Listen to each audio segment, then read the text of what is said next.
All right, so I'm here with Cameron Woodsum on the Designing Impact podcast.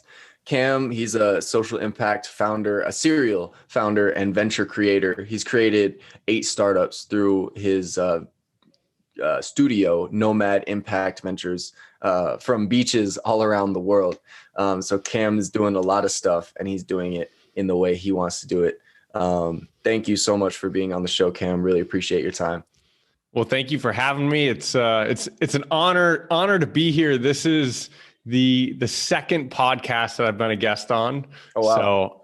So I guess that for me, that sounds like I'm still early in my journey, but I appreciate you having me, and yeah, it's great to be here.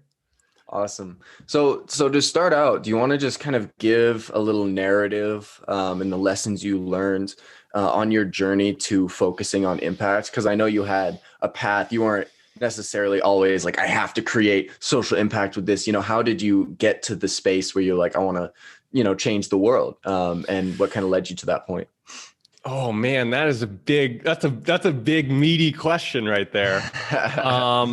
So I'm gonna start back, like all the root of how I've gotten to impact starts with me going through a deep depression back in high school. And back then it was me like, just, it's sort of a long story, but feeling invisible, like feeling worthless as a human. Right. And just feeling invisible, like I wasn't being seen by other people.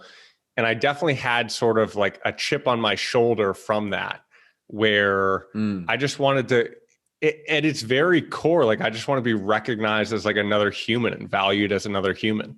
And right after high school, I got into business managing hip hop artists and had some success, and found kind of a lot of like peace and identity around like, okay, here's something I'm good at. Here's something where I've like gotten a little bit of attention, which, having been somewhat invisible, like literally invisible, feeling like people are looking through me in my life, was a big shift. And then I'll fast forward a bit, but that didn't end up working out. I went to college. I started working at startups, and I joined DoorDash, which was an amazing experience. And I was there. We were around 80 people. We were in 8 markets. And in the year I was there, we went from 8 markets to 30 markets, and from 80 people to like 300 people or 250 people. Wow. And the company's actually going to IPO on like this coming week. So the company's done extremely well. For me, I was really interested in like business and growth and growing things. So initially it was kind of like me trying to fix my identity, and then realizing, I really enjoy like growing businesses. And I got to be in one of the fastest growing companies in the world at that time. And for like, at a surface level, for someone who loves growing businesses, I was expecting like, this is it. This is going to be exactly what I want. This is going to be perfect. But there's an emptiness to it. Where I felt like we were very much optimizing for making money, which that's kind of the venture capital game. And that's fine. There's nothing wrong with that. But I realized that when I thought about, 100 years from now, is anyone going to care whether we win or Uber Eats wins or Postmates wins? And the answer is not really. Like, does it, and this might sound offensive to people who work in those spaces, but the way I honestly looked at it was, does this really matter? And another layer to that was having a conversation with kind of a mentor who asked me, if you died today, why would your life matter? And sort of like an immediate question of impact.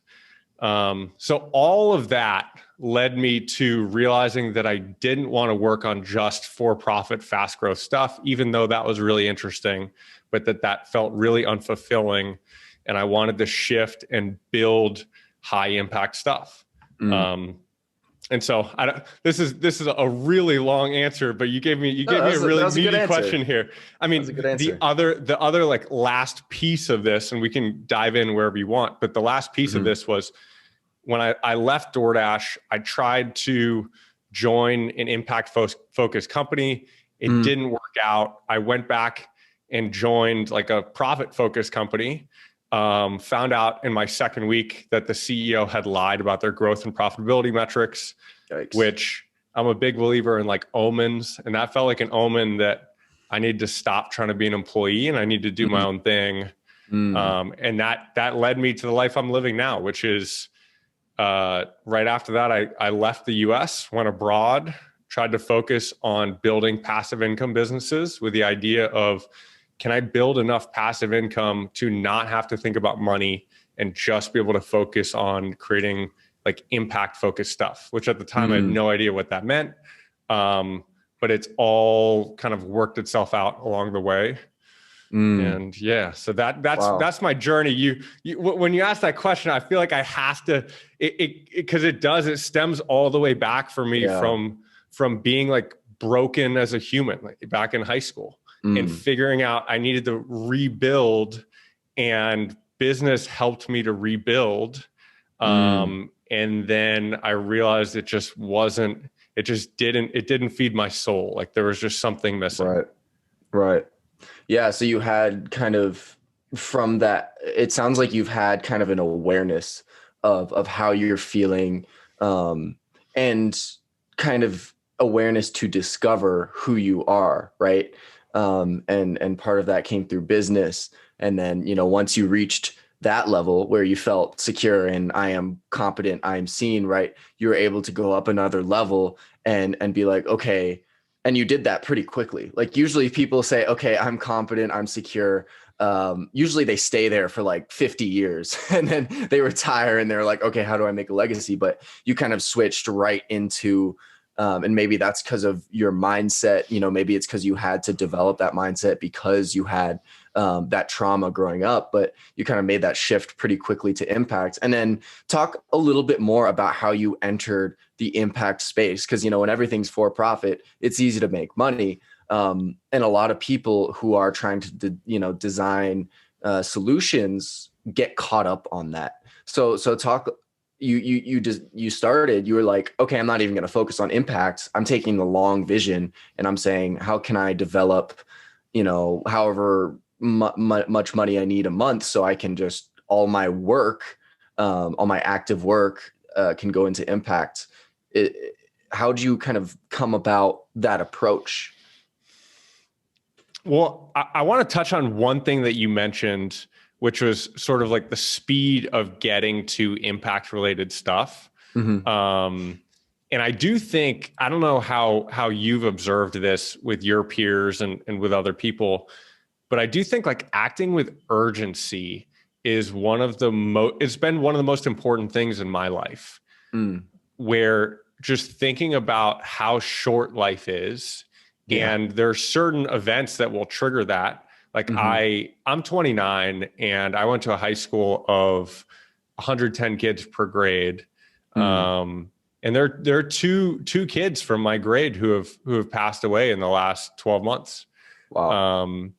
And like life is not something that we should take for granted. And the idea that, hey, I'm going to make money for 20 years and then I'll figure out how to live a more fulfilled life later on. For me, that concept just doesn't appeal, because I go to the question of, if you died today, why would your life matter? And like really trying to go straight to that. As far as entering the impact space, so the question specifically is around sort of how did I come up with a model, or how did I execute it, or what do you want me to dive in on, like exactly? I guess start with like, how'd you make the decision to make money first and just focus on money, but like understand how it's going to lead into impact, and then how do you execute on that given your unique skill set, your unique experience? How did you because you designed it, right? You designed that solution in a certain way. So just talk about your process and why you made those choices.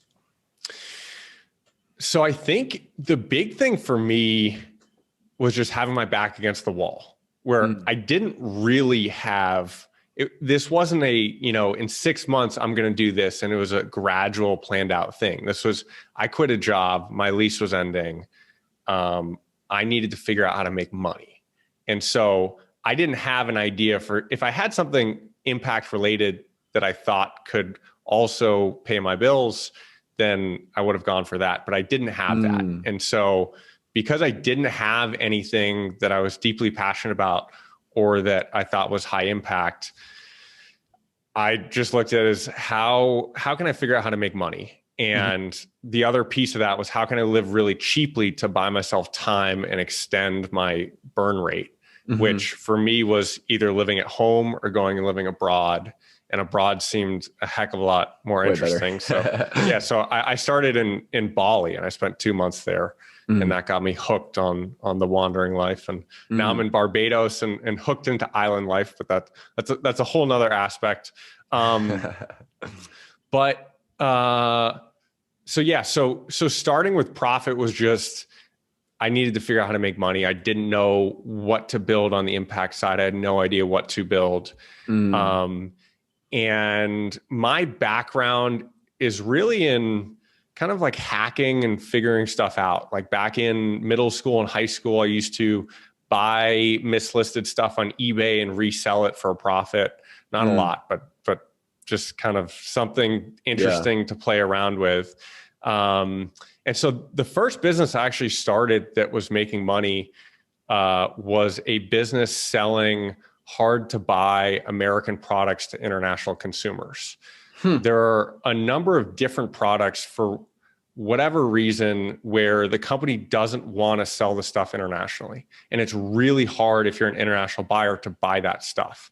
And I just created creative workarounds to get like essentially products that companies didn't want to be exported. I was exporting them. And the big winner for me, honestly, was Allbirds shoes. So Allbirds was like the fastest growing shoe company in the world, maybe still is. The demand internationally was huge, and they were really only selling, you could only buy them, I think, in the US and in New Zealand. And then they added Australia and Canada. But I was like when I left the US, my goal was within 30, 60 days to be ramen profitable, and which was in Bali dollars, making around $1,200 a month. And I hit that basically selling Allbirds, where I was just, I was rolling them out. Like I was making $25 to $30 per sale. Someone would buy it from me. I'd go to the Allbirds site, place the order, and ship it to eBay's warehouse, and then they would ship it internationally.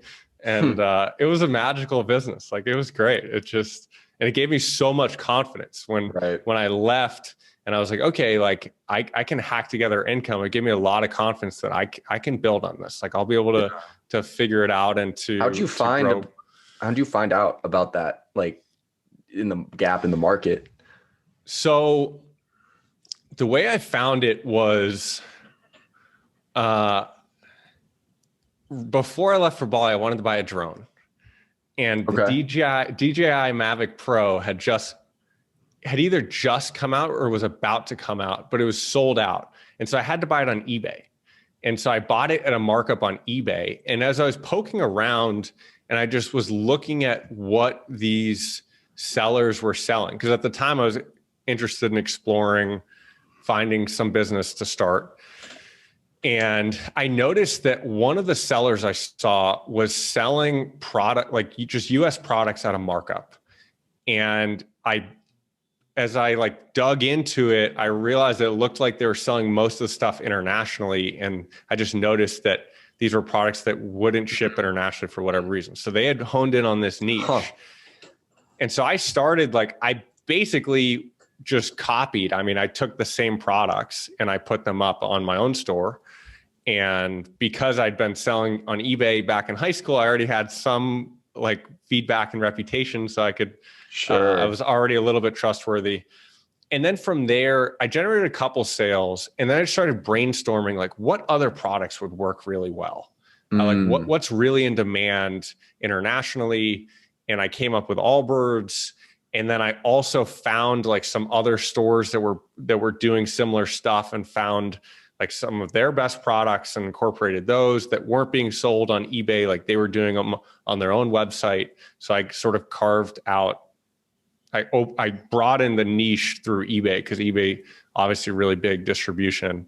And that business worked for a while. Like, I mean, the first year, I don't know, I was making between 1,500 and $2,000 a month for like 12 to 16 months. And then the challenge with a business like that is it's just not really defensible. Like people can come in and they see, hey, this guy's selling a lot of Allbirds. And so they just list Allbirds too, because I don't have the product. I don't have distribution. Like, but it was a fun business. And thinking back on it is a fun story, because Allbirds were the only shoes I was traveling with. So I was repping the brand internationally. And nice.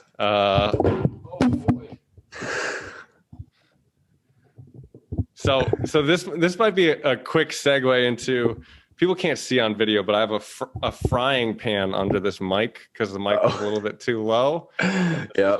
Hey man, this is me. This is my MVP. I'm trying to hack it together over here. I'm messing up along the way, but I'm having fun.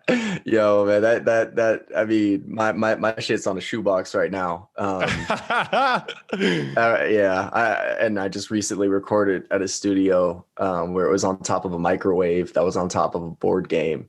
So he could stand up and spit. But you gotta do it. You gotta do it. And I want to this handle. I've hit this handle. There's a handle right here by my left hand.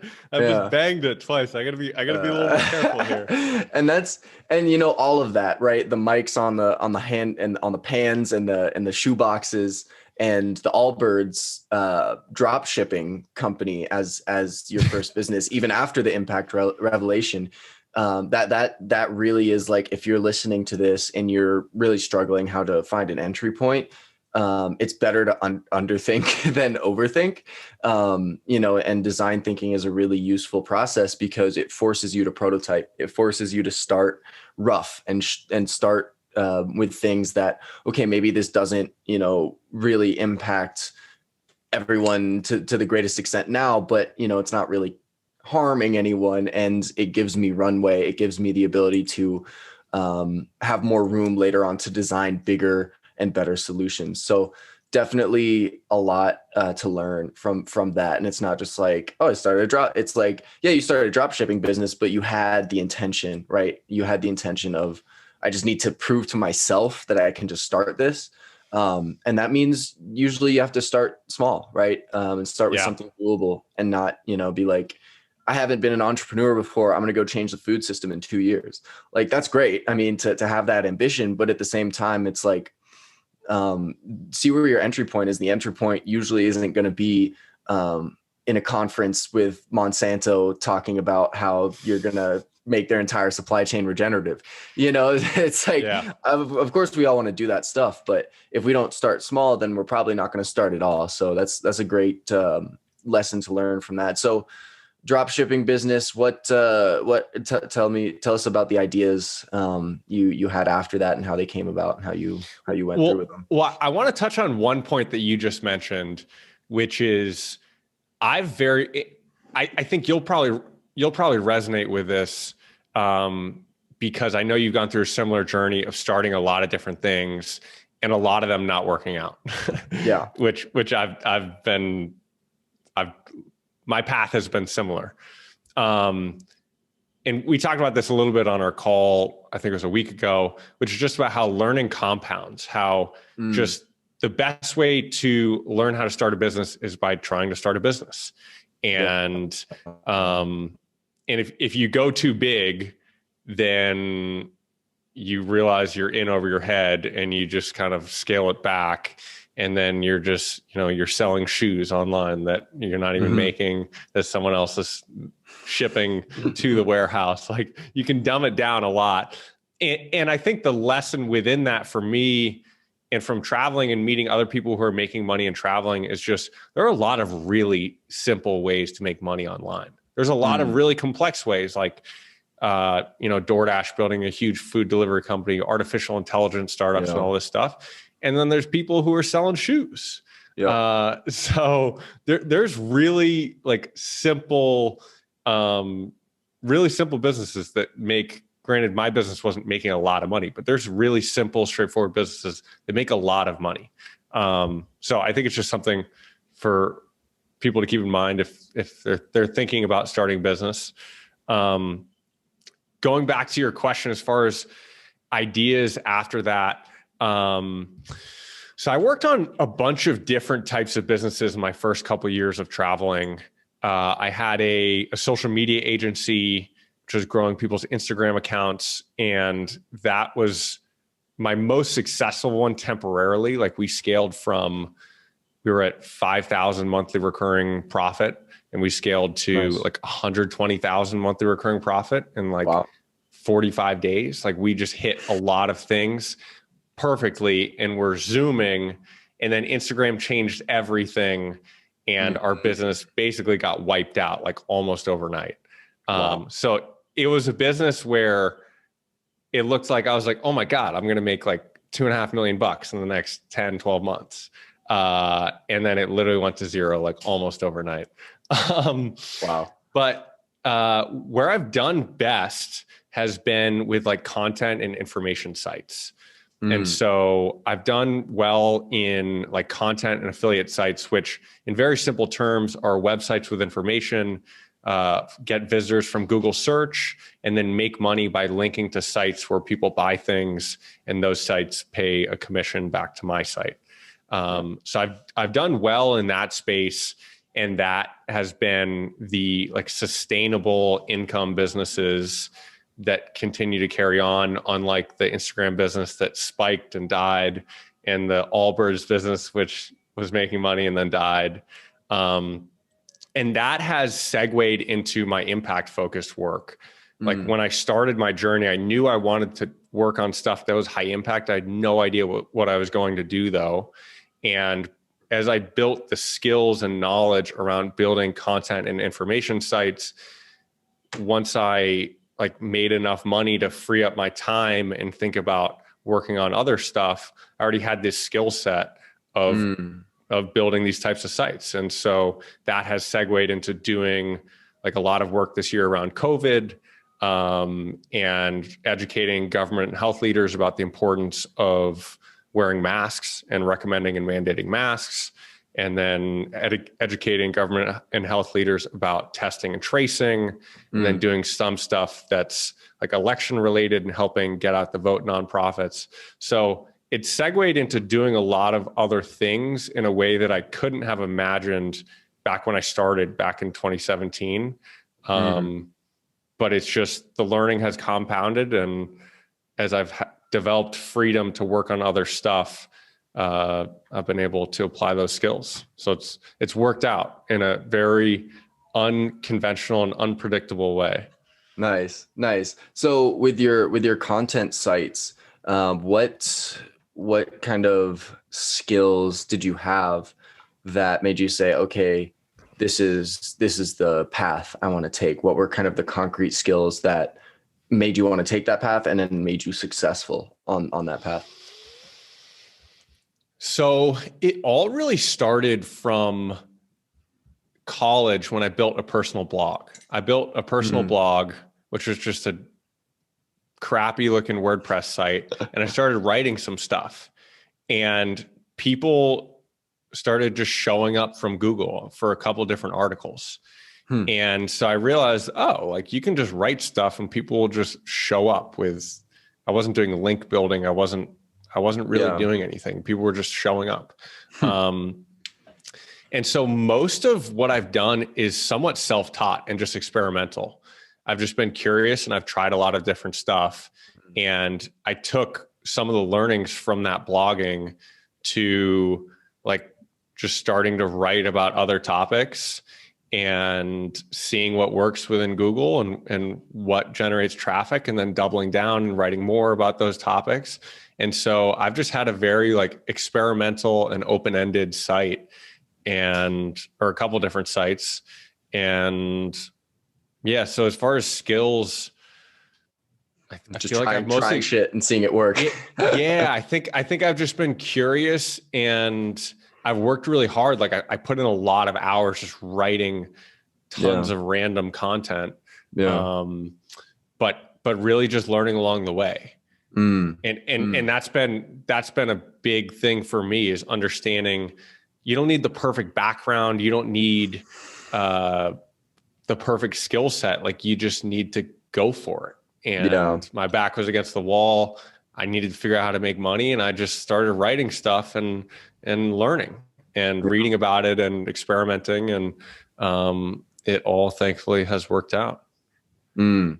Another, yeah, I mean, I guess allowing things to be messy. We already touched upon that, but it's kind of a common thread that allows opportunities to arise, right? So now you're like, okay, I'm just writing stuff, and you focused on one thing that you liked to do and just did a shit ton of it.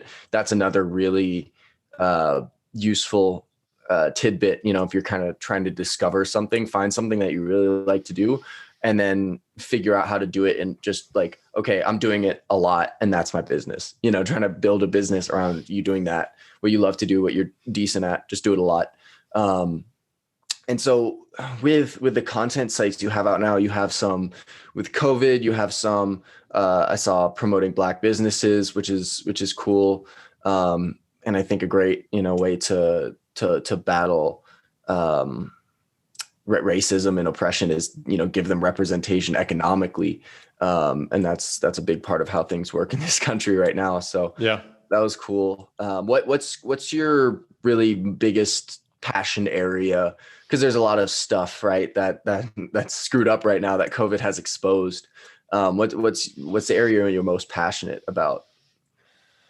I guess I would somewhat classify it as I'm very much a generalist, both in my skill set and in my interests and passions. So I'm not going to answer the question sort of exactly as it was asked, but Sure. I've gone really deep on COVID, and then I went really deep on like voting and trying to get more people to vote.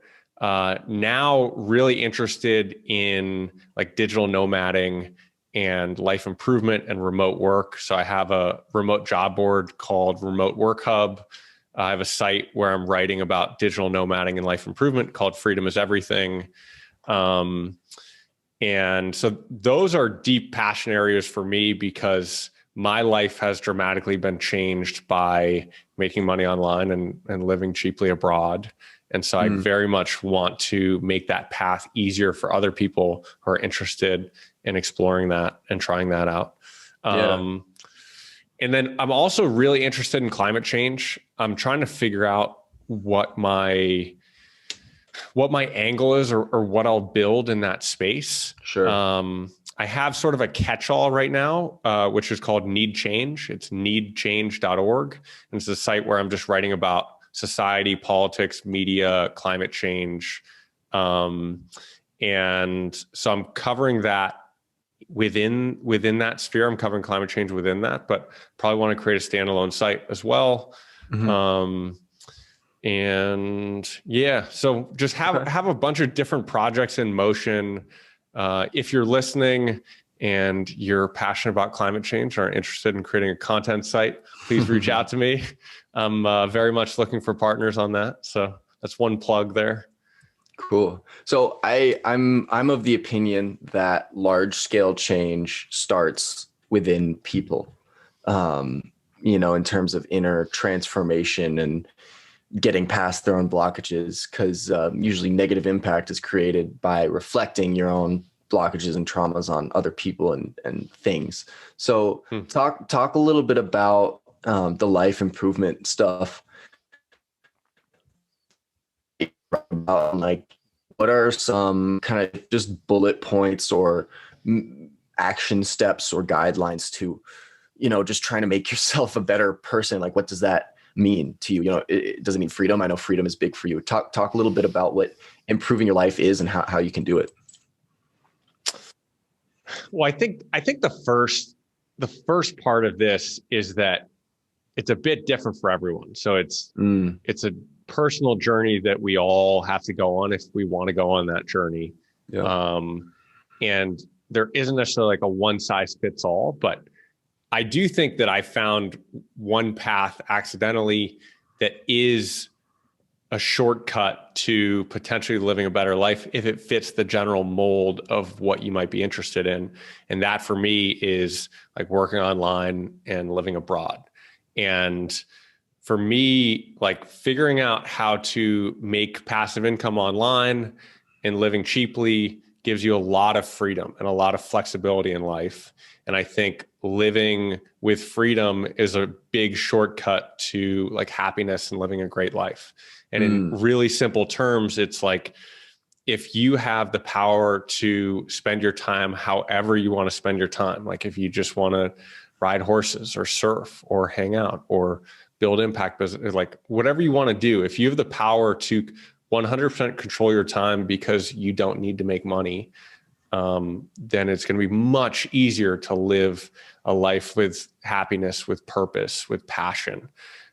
So I think that's huge. And there's a lot of layers to that. Like I found by leaving the US and living abroad, where I'm no longer really beholden to like the societal judgment that you get in the US, as far as there's certain pressures that we all face. Like, I know you went to college. I also went to college. Like there's a lot of pressure in the US that like, if you want to do something with your life, you have to go to college and you have to, there's different sort of markers, that we all feel pressure to do at various levels.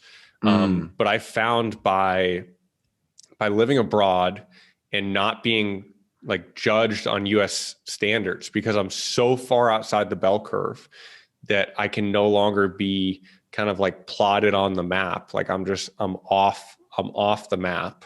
And then not being a member of the society that I'm living in because I'm a visitor, I'm an outsider, like just sort of being in that societal limbo has given me a huge amount of freedom to really think about like who I am, how do I want to spend my time, how do I want to live my life?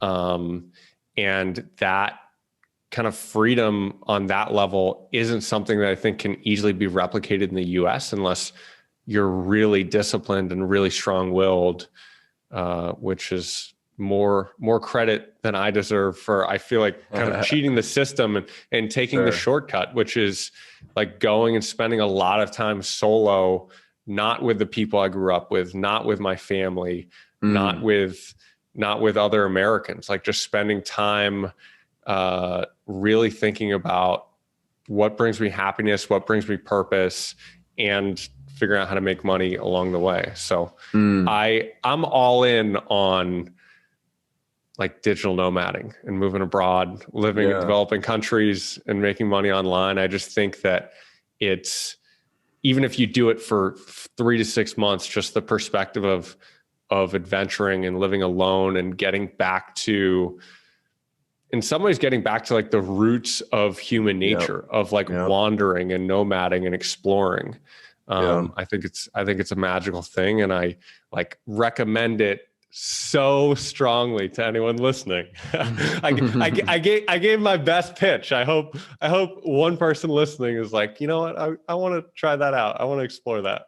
Yeah. Okay. We're going to end this episode. I'm going to go fly to Bali. No, but let's go. We can shoot it. We'll shoot the second half of this episode in person in Barbados. I'll see you on Sunday. That's a very different place than Bali, but either way, I'm down. Yeah. So like the kind of the larger kind of thing, you did it through digital nomading and leaving physically the United States, and specifically your belief systems, the place that housed your belief systems, you can really reflect on what you think and feel and want out of life outside of the context you grew up in. And I think that can be done without traveling. I think I'd like to think I've done that without traveling, just by going to a college that was outside of my state, right? So it's like you can do that by I mean, just breaking your connection to the things that made you temporarily, and leaving that space, leaving that energy, so you can really look within yourself. And you can do this even, even if you're living with your family. Like, you can still look within yourself and think, like, you can still think, like, if everything I had was gone, if everything in my life, no family, no parents, no this, I didn't have my job, who am I, right? And like stripping all of those levels away, and just be without that. I think that's a powerful way to get to the same place, right? Because it's really about breaking everything that shaped you and saying, okay, who am I, so I can shape my life around that, instead of these kind of things that come through the media. And that's what's powerful about what you're doing with content, right? Is getting this content in front of the eyes of people that is clear. And it's, just being like, just clarity of information and truth, and no hidden agendas behind information is which is really hard to do as humans. But it's really, I think, super impactful, because, when you give this information to people with agendas, you're putting another belief onto them. We all have that so much, and that's why we find it difficult to discover who we actually are and be. It takes us 20, 30, 40, 50 years to actually realize what we want to do in life. And I think your approach with just trying a bunch of different things, trying it in low fidelity, and not worrying too much about how is this going to be scalable in 3 years, like when you're making it, and just trying a bunch of different stuff, going different places, seeing different people. I think that just template, it works for everybody. Could work for everybody, if they apply it in their context. So yeah, super valuable stuff. Anything? Go ahead. Props to you for, I feel like, doing a lot of similar things as far as experimenting and trying a lot of different things. And I said a little bit before, but I think the path to deep self-discovery within your home community, or even within like a similar community, which I might describe as your college experience, I think is much, much harder than going to a radically different, like, international community. Yeah, so you're forced to it. Yeah. So I'll throw you props, because thank you, man. I feel like I pressed the cheat button, and doing it domestically, I think, is much harder. So much respect. I guess I'd be curious from your end, what some of your key ways of sort of pressing the reset button and going through that self-discovery, like, domestically, what were the key things for someone who's listening, who's not going to go abroad, but might want to do the self-discovery journey? Like, what are your key nuggets? Okay. So, a lot of people probably aren't going to expect this. It's definitely been a key tool for that, and it basically kills your ego. So that's wait. You it might be surprising, but it chopped up for a quick second there. Repeat what you just said. Wow. Oh, you didn't hear it? Okay. So psychedelics is actually one of the tools that has allowed me to break my societally constructed ego and find out who I actually am. And, obviously I'm not telling everybody listening to this to go do acid or shrooms, but, I can't lie. I can't lie. And they are coming out as medication for a lot of depression, anxiety, and other mental disorders that stem from people being shaped by their environment and not seeing their own power. So definitely be careful with that stuff. Don't go and do a lot of it. But it has helped me on my journey. The other thing. That's great. That's your cheat code there.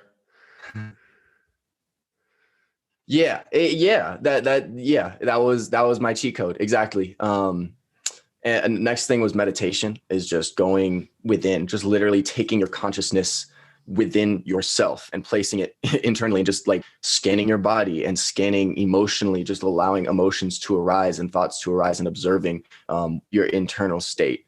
That's been another thing, because just in doing that, you are putting your attention into a place that is not shaped by society. It's a place, it's the higher consciousness, right? It's above that, and you look down on it, and you're able to look down and see, oh, I feel this way because in high school this person said this to me, like, oh shit, and like when you're in your mind space, you're not able to see those connections. But when you kind of take your consciousness up here, like above your head, and then scan your body, you're able to see some of those connections.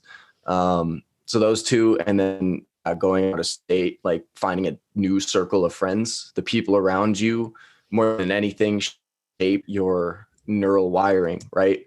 So if you're trying to discover and kind of break who you are, and you don't have to be my age. I'm 22. You don't have to be my age. You can be like 30 or 40. And if you're kind of feeling like life isn't working for you, then it's probably time to break who you are.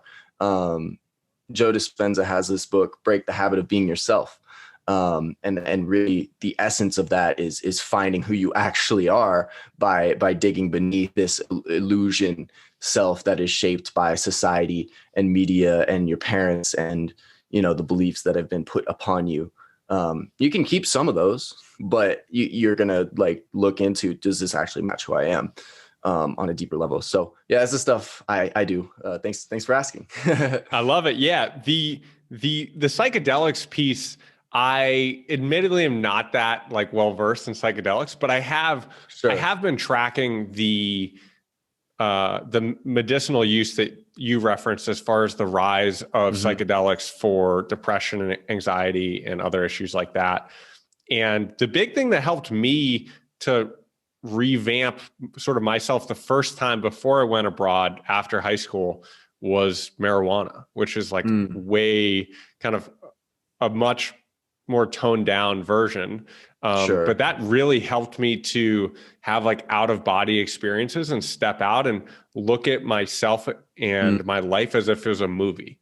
And to really think about like, what are the underlying mindsets and things that are causing me like a cycle of unhappiness and of negative self-thinking. And that really helped me to step out. So I very much identify with the general premise of using external things to change your perspective. And meditation's amazing as well. And the community piece, I'm a deep believer in like one of the easiest ways to press the reset button is to change communities. Like when you change communities, you get to drop all of the baggage or identities that you don't like, and you can build a new identity and you can build like a better version of you. So I love what you shared, and I think that's great. I appreciate that. And to kind of put a bow on it, it's you're designing yourself before you design who you are and your identity and the way you live life.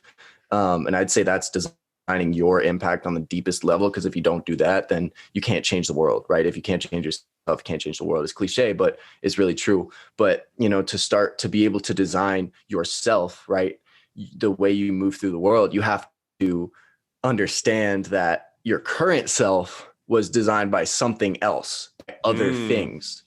And so you have to be willing to strip that away and understand that it's not. So there are some pieces here that are not actually me. They've just been kind of implemented. And then my neural wiring has, created itself around these beliefs, but I don't necessarily need them and they're not helping me function. So yeah, again, stepping out of yourself, however you choose to do that. Some people almost die because, they're stressed out, and hopefully no one gets to that point, but, they get to this breaking point and they leave their body and they like, whoa, like, oh, my. Like, so yeah, but yeah, like to design yourself, you gotta get rid of all the stuff that inside of you that you didn't create or intentionally let in. So Awesome. And tell the I love it. people where to find you. Tell anything to wrap up, kind of where to reach you, where to connect with you. Yeah, so I'm Cam Woodsum on basically every social media. I've just started vlogging on YouTube. So if you want to follow my life and some of my learnings and lessons, find me on YouTube, Cam Woodsum, which is CamWoodsum, or on Instagram or Twitter. My content about digital nomading and life improvement is at freedomiseverything.com. And I'll just close with, I have a quote on my wall, which is very relevant to what we've been talking about, which is, very little is needed to make a happy life. It is all within yourself, in your way of thinking. And it's from Marcus Aurelius. And I think it's just a big thing around, like, your reality is your perception, and you can change that if you choose to. And the other quick nugget that I'll leave with is, I think I would encourage anyone listening to just re-examine the role of, like, money in your life. As far as, like, are you optimizing your life to make more money, or are you, like, optimizing your money to live a better life? And I think, like, that dynamic is really important, and a lot of people miss that within society, because society pushes you to try to make more money, and then making more money is going to lead to a better life. But I think you're better off figuring out, like, what is the life that I want to live first, and then building towards that. Yep, exactly. In the design of yourself, right? You see your vision, you see who you want to become, and money is just a part of that. Once you become subservient to money, and chase money instead of here's its, just as in your business, you have this cost, right? This cost, you have this income stream, this income stream. Money is one income stream, right? Another income stream is joy and healthy relationships. So, when you're like that. I hadn't thought about that. I like that. I might take that. I like that a lot. Do it, man. So yeah, money's just another income stream in your life. There are a lot of other income streams to design for, when you're talking about designing a life. So awesome. Appreciate you having you on. I don't know exactly when this is going to air, but I'll let you know. No worries. I appreciate you having me. This is a pleasure, and this is great. Thank you.